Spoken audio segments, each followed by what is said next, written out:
Assalamualaikum warahmatullahi wabarakatuh. Perkenalkan, nama saya Muhammad Jidan Ramadan dengan NIM 721114191110. Akan menjelaskan apa sih itu pengantar sistem informasi manajemen. Ya, pertama yaitu kita mulai dengan definisi sistem informasi manajemen. Apa sih itu sistem informasi manajemen? Ya, bisa kita lihat menurut para ahli ya, yaitu Alzheimer's Avery ya, menjelaskan tentang prosedur logis dan rasional untuk melakukan atau merancang suatu rangkaian komponen yang berhubungan satu sama lain. Lalu selanjutnya menurut Ludwig von Beethoven memaknai sistem informasi manajemen tersebut dengan seperangkat unsur yang saling terkait dalam suatu relasi di antara unsur-unsur tersebut dengan lingkungan. Jadi dari pengertian mereka berdua bisa kita ambil kesimpulan, yaitu suatu sistem informasi manajemen adalah suatu perangkat sistem yang memiliki komponen yang saling terintegrasi satu sama lain dan digunakan untuk memperoleh suatu informasi yang akan dijadikan sebagai patokan, strategi, dan juga sebagai pendukung untuk mengambil keputusan perusahaan. Nah, selanjutnya ada konsep dasar sistem. Nah, konsep dasar sistem ini bisa melalui dua pendekatan, yaitu pendekatan prosedur dan kedua pendekatan komponen. Nah, pendekatan prosedur itu adalah pendekatan di mana sistem tersebut melalui tahapan-tahapan tertentu, tahapan-tahapan antara elemen-elemen tersebut. Sedangkan pendekatan komponen adalah di mana elemen-elemen tersebut saling terintegrasi satu sama lain. Jadi di sini kita lihat bedanya ya. Kalau sedangkan prosedur itu tahapan-tahapannya. Jadi mulai dari awal sistem itu mulai berjalan, terus mulai ke level selanjutnya dan selanjutnya. Sedangkan komponen ini itu adalah elemen-elemen yang ada di dalam sistem itu terintegrasi satu sama lain, atau bisa kita bilang berinteraksi satu sama lain. Nah, selanjutnya ada konsep dasar informasi. Nah, konsep dasar informasi ini tentu saja kita bisa tahu organisasi dalam perusahaan semakin lama semakin kompleks ya. Tentu saja untuk menelitikan sumber daya utamanya perusahaan tersebut tidak mudah. Maka itu ya dibutuhkan suatu informasi-informasi yang harus didapatkan perusahaan agar bisa diolah, atau bisa kita bilang di manajemen kan. Seperti data-data dari informasi tersebut bisa kita lihat seperti pada nyatanya ya, kita bisa tahu biasanya itu berisikan tentang data para pekerjanya, biasa data supply, atau bisa kita bilang kayak data produsen, pengecer, atau suppliernya bagaimana, serta bahan bakunya tuh gimana. Nah, dengan adanya informasi tersebut otomatis kan perusahaan dapat mengambil suatu keputusan bagaimana sih untuk untuk masalah ini kita harus mengambil keputusan apa dan lain-lainnya seperti itu. Lalu selanjutnya adalah tahap pengelolaan data. Ya, seperti yang kita pelajari semester lalu ya, yaitu tentang sistem informasi akuntansi. Tahap pengelolaan data berawal dari input, yaitu data mentah dimasukkan terlebih dahulu. Nanti selanjutnya diproses, mengalami suatu proses atau bisa kita bilang transformasi. Nah, setelah melakukan proses atau transformasi ini akan menghasilkan suatu output. Nah, outputnya itu bisa kita sebut sebagai informasi. Jadi dengan data-data yang diinput lalu dikelola, diproses sehingga menghasilkan informasi yang bakal nantinya berguna untuk perusahaan.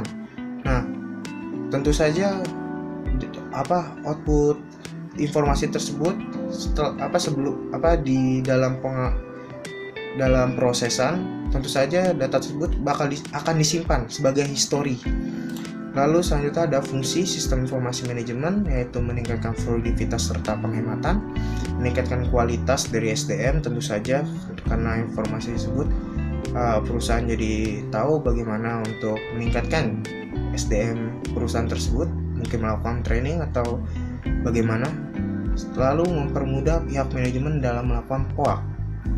Jadi POAK itu planning, organizing, actuating, dan controlling, lalu meningkatkan efisiensi serta efektivitas data yang lebih real time dan akurat. Lalu ada manfaat sistem informasi manajemen, bisa kita tahu tentu saja sebagai sarana untuk menyediakan informasi, yaitu bisa informasi untuk harga pokok, jasa, atau perhitungan dalam manajemen, lalu informasi untuk merencanakan pengendalian, mengevaluasi, serta melakukan perbaikan dalam perusahaan tersebut, lalu menyediakan informasi untuk mengambil suatu keputusan.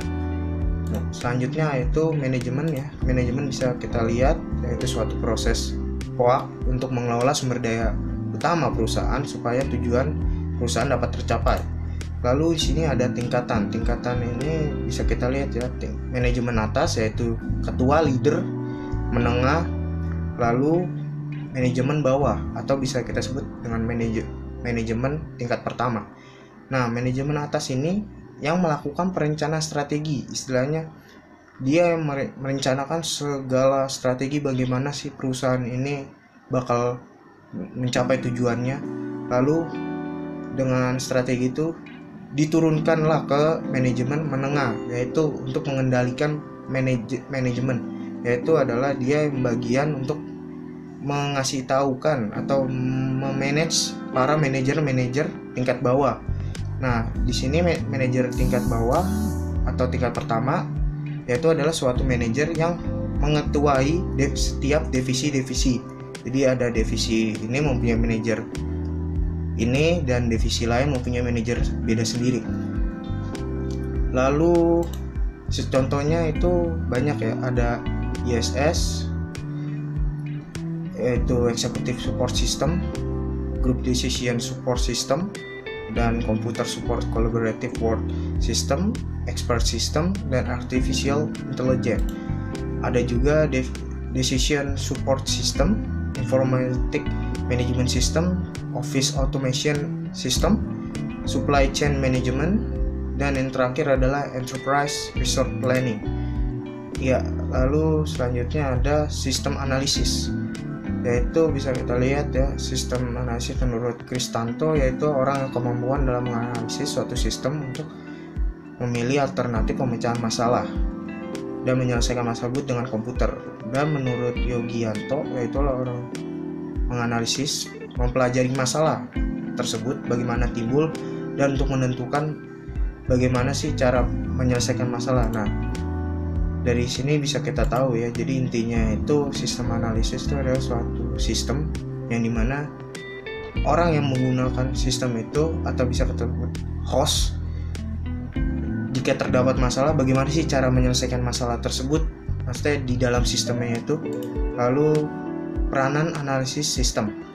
Nah, tentu saja analisis sistem ini peranannya bisa menjadi tiga, yaitu sebagai konsultan, lalu sebagai ahli pendukung, sebagai agen perubahan.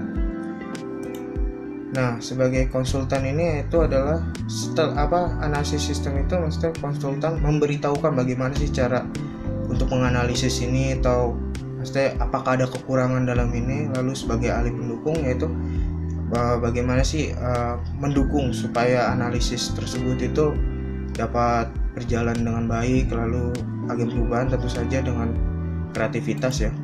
Lalu tujuannya itu seperti biasa mengumpulkan, menganalisa semua dokumen file, lalu menyusun laporan dari sistem yang berjalan serta mengevaluasi dan melaporkan semua kekurangan tersebut, merancang perbaikan atau disebut maintenance. Selanjutnya ada menganalisa, menyusun perkiraan biaya dan mengawasi semua kegiatan terutama berkaitan dengan sistem baru tentu saja. Oke, itu semua yang dapat saya sampaikan. Sekian, terima kasih. Mohon maaf apabila ada salah-salah kata maupun ada yang kurang berkenan para penonton. Mohon maaf. Sekali lagi saya ucapkan terima kasih. Wassalamualaikum warahmatullahi wabarakatuh.